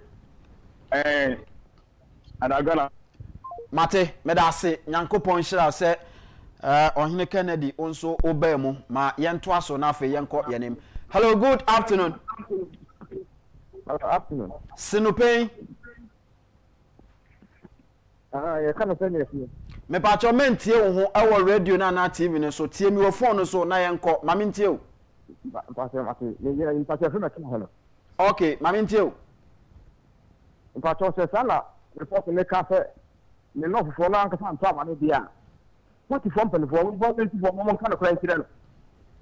No, all man in Tuesday. In the next report, they said the corner and perform the swab on the man to see that and to go about the feet. If I on the show, yes, no, when master. And I'm a part of what did you mamma? I can't see. I empty for no more. I empty almost be double salary. What you know, come once a month, I'm a complete shop at some of them. I empty over the domain. Oh, we are comfort. Thank you for all your control. What much have you? What are you saying? If you are going to keep for hotel, you will be happy. And before, you know what you know. Or did double silence. We are not comfort. It's only no more can say before you are comfort. I can't let me have a pack. If it is someone who wants to go here, let's happen. You could do on the Paso 2028. I say, Yankopon Enshirao, say, Odo dear by. Hello, good afternoon. Hello, good afternoon. Good afternoon. Sinupei. What you saying? Nyame adom ye ho ye udin ba bia free. I'm a penny chi, the safety commissioner. Opani mi entie o. Rade shira mo pa mo nka mo ho. Mo gi bi say ken ona mo be din kunim. Bibia ye bia so he wo ho. The bekans bibia gu so so Yesu aka ase bibia be ri kunim. Rade nka mo. Amen. Amen. Yada se papa agentry nyankopon enhira onso so. Hello, good afternoon. Hello, good afternoon. Good afternoon. Sinupei. Let's cancel that here papa. Opani wudi ni ba bia free na mentie o. Ya thank you man we thank you ma mentie o. We dey me say be emtani ko no eye yen kodua no mu no ye pa mo chew na omo ya no omo ma nkofu di omo ya too much o ma no kware nya juma na ye wo fom ha no ye chen pa ye chen na bo no be boye na ye nso ye hwa to ebi to wonya bibia fa agwo moto ma won de wonya di ni won fa ko fie no mo kodi ye nso nya bi ni ye nso ye ho ntoye e wa brabo mu be da ma ti bebre menso me da se menua nyame nhira papa ene baby a oso timi edi free by hello, good afternoon. Thank you. Sinupei. You can't say it here. Wudi ni baby a free opani. Efeefee go. Now did he say? Your family fully. Agyapong me entie we. Me one also wa me that's also wa da. Wa we did. We have a tournament man come to plan today. Na mo ko yi bi e be fe ba ma. Na mo dia beta bontene. Na de se party match yare de mo ma ye. Na me yi on so kata. Why? Mate. Bye bye. Me da se agentry. What do they buy? No. Hello, good afternoon. Hello, good afternoon. Good afternoon, sir. Sinupay. Cancel that here. Opani within baby afraid fini entio. Then after watching, Mrs. Santo. Atabuate edifice Santo, my uncle. Yes, sir. Let me show. I hope it's going to come up at you with your liberty program now and home far. Now you make a machine what you mean, so we didn't come. Bye bye. Bye, Medase, Agyapong, Nyankopon Enshirao. Say also do the ebeta dwumedie no eto. Hello, good afternoon. Hello, good afternoon. Mr. Uncle. Yes, madam. Ajia Neo. Oh, Ajia, Sanukade. Something. Nyame adom, yawo You are more Nyame adom Ajia. But Anthony for me person o ma se menti o ma se o. It is a Ken. Anybody will me nyina ya MP. Ade nti no bi ka samar Ken na mo friend wo ayi. Ko di ade na o kire mi. Ade so obi ani NDC for ye na MPP for ye. Ade. We dey me pamocho pa ade amoye na moa. Ye penkabom e wo party nim. Say ya we are when the Namadaga. One person dia. The Pamucho delegate, Obian to Mark Ken. I do a way you can put here or not my baby Emra. Medase, Adia, Yankopon Enshirao. Say Odo Diaba. Ma yan twaso na fe yanko yanim. Hello, good afternoon. Afternoon. Sinupay. Yeah, can't tell you. Opani within baby afraid fini entio. But your family says the first of all, Sasumi entio. the better Papa can say, on your boat, there will be a be a month. Now, you're pretty born on my to maintain, I'm commenting on my on Mamuti. We be your money and got on the divine pass. Because I'm buy too much. But that. Medase Papa Passasu. One mo wo nyina ye chia mo nyina Nyankopon hire obia. Hello, good afternoon. Afternoon. Sinupay. Kind of study here. Opani within baby afrefree. Doesn't person. My entio. I want to na sabensu. That's no. Wa bobra wa your politics are quite true. But while here, come down as the most dishonest politician in Ghana. Because as a performing campaign people, I'm a popular radio to radio. And I report that and I report that I said about the news here. But all indications, I said about the news for election. And then I report on the movie. Obian said, who said, FPP in Peninsula, from youth organizer to national chairman, from council of elders, Akpan Owusu-Agyemang, almost now nobody is a part of the I almost selfish and hostile interest. Emma Moye, that party no good. No more to the man, almost a chance at FPP, a big year. Like a party, I am the national chairman, and I know in here, still, this is a party year, and Sana. That nobody any. They quickly. Your selfish interest, you know. Your corporate candidates are on you know that members to call this as you know. Not so the same mood bomia. Not on your dimbone in Yanema. No papa did. No papa betrayed this tradition. I no papa did dimbonia from on over Yan Sumana. So I not careful. No customer can a yellow crowd will be a new set. And now, Yaksa Bama Nodman. 2020 Ghana for that after Bama Nodman. It is why dear, why we need to Ghana for 2 months. Greediness then. No more with the chief ministers, MPs, former ministers, and I'm here now. So, we need to be only last subject on this dream of party. Because you will be out to damn people. When you talk about we are election pollution, as was a step with the candidate, no one Ghana for candidate the first time. One candidate, Amana Chidana Friday. What's that? All the next election now for the power. MPP delegates, Yabasramo, that penetrating, you know, maybe the amen. What form of special mother? Someone who come off in special chairman of who come off in special and now no better than that tobacco. No moment starting to be or no, now we follow not as it. Yabasre, report to know. Sadia, Union, young common stem from A to Z, but the Kaka will be a young can. Na yɛ toɔ ɛna Canada Japan kasa nti na ɛmɛ nsi yɛ sɛ yɛ bɔ Canada Japan kasa 2% but we have from 2016 next time of higher NDC bɔ 98% already in TV to Ghana ha. Okay. You see, you must have that consumer market to say who say after aban na nya deɛ. Let me see. Aban a yɛ dima paa wɔ Ghana ha. What do you mean another aban see? But candidates are don't call no nya papa. Okay. All right. Ma me now ase na fe me mfa last caller na me nko Sabato we afi so na yemfa messages ahodo no embra. Hello, good afternoon. Hello, good afternoon. Listen. Sinopay nko ya friend. Ko do cancer. Ala school cancer no ala sibi.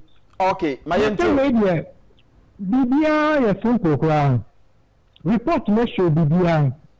If you can MPP for Kadibia simple. Sir, Dr. Baruni Sanka, or you be near Conoco Barrizai. Come contest it. It's report committee for the media of Mohoyao. Because the years of no background. And it's a million of fast finding a mission. Did you about Argentina and most of the MPP Lucy and Northwest or Montana? It's in Kawaso, advice you can say. Scratch the TNA. Why when you are reporting into the Kencity from Boko, that you are betting my coin. Because it's almost had no car, and you're being supporter. That is a fact. Because a young and come on, fact finding mission, and a fact finding, you be a better hoping. It's more how anything. Meaning Dr. Baruni and Kamari honorably coming court for the next competition. Come in, Kokra. It is so simple and clear. It is also not change the call because somebody no quiet, better you see seriously. Now, people never go position for so long. You can come with us. Men so me da say opening we my last caller ma me fancy ana men ko Sabato we afi so obapa onwo ye bibia boko ohun bibia shekama okay won sa kan ya wo hwehwe we are na maji we are magic. All right. Okay. Into area ways so message the YouTube messages as an ashasebium. When a reta I say good afternoon, Mr. Inkum. Honorable Ken is a great leader with great ideas. I say please delegate, vote for him, please. Friends of Kencity Media say good afternoon, Mr. Inkum. We are highly connected. Hashtag say kutu say bam. We all games channel or say no Ken no vote. Masa say in Ken we trust. Kweku Yeboah say Kodia should stop. I say Kodia should stop fooling as NPP General Secretary. He can step aside if the work is too much for him. The letter he sent to Owusu Bempa referring him to national executives demonstrates his cowardice. Way Kweku Yeboah and the message we Way a simple boy or say good afternoon, Mr. Inkum. Connected people of Ghana. Now the new word is economics. Economics. Okay. Aye. Charity Ababio say I'm a delegate from Ejusto Joabin constituency, and see all these NPP national executives will be sacked very after this presidential election with our thump. Man, and I say the connected energy is everywhere. Ghanaians in USA also join Honorable Ken and Team Ken USA at New York, Bronx tomorrow, 26th September. Also see you there. We are Mami Winnie Champon say good afternoon, my children and granddaughter. Also we thank God for another day. Also Sab, you didn't read my message yesterday. Hope by God's grace all is well. I say, Albert, you are too much. Say it as it is. And Ramikaya man, Pachopa Mikaya. A champion Kwame say, good afternoon, Mr. Inkum. Watching you live from the Wu Ekyapim. I say NPP executives needs to be careful because Honorable Kennedy Agyapong is already president. Already president in waiting. Or say Masinu Pain. Way so every Yamame Winnie Champon, I say keep up the good work, Sinu Pain. I love you guys, the way you explain things for us to understand what is going on what is going on our motherland with boldness, wisdom. Keep up the good work and God bless. Where a champion Kwame, I say kutu, say bam, let Ken be Ken. We are highly connected. So please get connected fast. Where Nana upon TV or say Ken Agyapong is the only person to win power for NPP in our current situation 2028. Gaddafi, please like and share. Francis Adai say let Ken be Ken. Isaac Mensah say Ken is winning. Amen. Amen. Where Emmanuel Eshen or say I learned JFK is a lawyer. Nana B is a lawyer. This makes me think that the law profession germinates naivety. I remember I say Mahama solved doom so watch him solve galamsey. This is an kind. Okay. Where Emmanuel Eshen or say Albert, please be bold and say JFK's letter is senseless, just like there be. Ebenezer Dia say it's fair for Owusu Bempa or say please Kodia come back again watching live Alaska. Ishmael Owusu, what Wound to Me and National Women Organizer said was worse. Now so many letter bia. Okay. Where Victoria or say I'm happy Sinupain. I say I'm happy Sinupain have the report. Thank you guys. Joa say, hey, Baumiako, I sorry them kobochene. Onya chene man koboy. I saw second chance. O catch nyame nipa. Yeah. Adum chebi ase onfa ne nkata so ne nkata ne so. Anti na nkatwene ne de man ngomo. Obemo pa. Where Ben B I say in Kennedy we trust. No Ken NPP should forget power. I say simple. Greetings from Spain, Madrid. I say Mr. Ken, no size. Where Alex, I say hey and Baumia Baumia's I say hey and Baumia Baumia's campaign. As in I say hey and Baumia said his campaign. In his campaign, he told Nanado that if the Okwe report comes out and it turns out that he being a Muslim and that Northerner was the cause of the loss of the party, he wouldn't contest. So Ghana politicians, no, ebinum ye political traders. I was saying that nyama bi o ha on ka no kwere o de besie no wa be ye de ope. No kre. O de be dada ye, but they say ye hunu han. No kre. Okay, Mr. Inkum quickly no, ma me fa WhatsApp messages so kakra enka ho na me fa unsi. Okay. We say good afternoon, Mr. Inkum. In fact, I'm sad this afternoon. NPP leadership, I mean the executives, did not receive any petition against Abronye, who has insulted everyone. Or see, they can intimidate everyone around Honorable Kennedy Agyapong, but still Honorable Ken will be victorious. Masinu Payne Pastor Lodi Fidewu Ekwapem and Ebaye. We say good afternoon, Mr. Inkum, please. I'm appealing to Dr. Baumia to throw in the towel for Honorable Ken for the sake of peace. I'm Kojo Kwanza watching live from Ewutu Ofada near Bojiase. We say, hey, NPP, you are still sacking people. God, please protect and guide Honorable Kennedy Agyapong for us. Our last hope. We Abu Karim Nadi message we ebaye. We say, good afternoon, Sinupeng.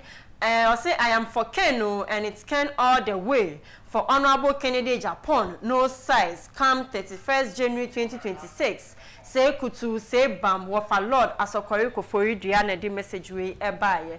We say this NPP leadership is much hypocritical and they don't want the party well, all because he's supporting Honorable Ken. That is why, or say, but it will not work. Honorable Ken is the next president of Ghana. We Manasseh Apia Kubi, the Yango driver, and the message we buy. We say, good afternoon. We are giving Justin Kodua Frimpong 48 hours to withdraw the letter he sent to Owusu Bempa, or else we will demonstrate on this issue. I came in some Sinuping. We say, Miss Sinuping, or say, those guys with sharp teeth in NPP have no credibility. Why do you waste time and energy on Kodua, who has lost respect in the party?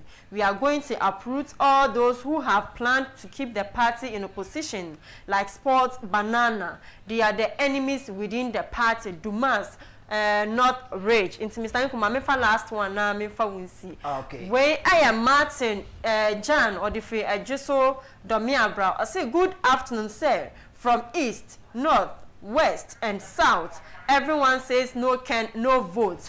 Simplicity. Regards to my mother, Auntie Ekia Agyapong of Esase Bonte Fufu, and honorable lawyer Pabna Boatin. Abusama yemfensia nyankopon ya adoma echena yebeba na afa ye de another edition enso e de aba ye sorry so na afa yakotoa ne aka so enso so ho other programs aka enso so etoa so happy birthday going out to you your friend Dr. Yusuf Andani wo ana wo ye resident doctor in charge of Kekele Hospital. Doctor baby a wo bia nyankopon enhira na afa onka ho happy birthday going out to you. Ma menna wase na fe yemfensia seda kese enko enfama tabia takum ena afe Heart Builders Real Estate. Ye from it Mr. Inkum Sinupeng kan senia etie. We are out.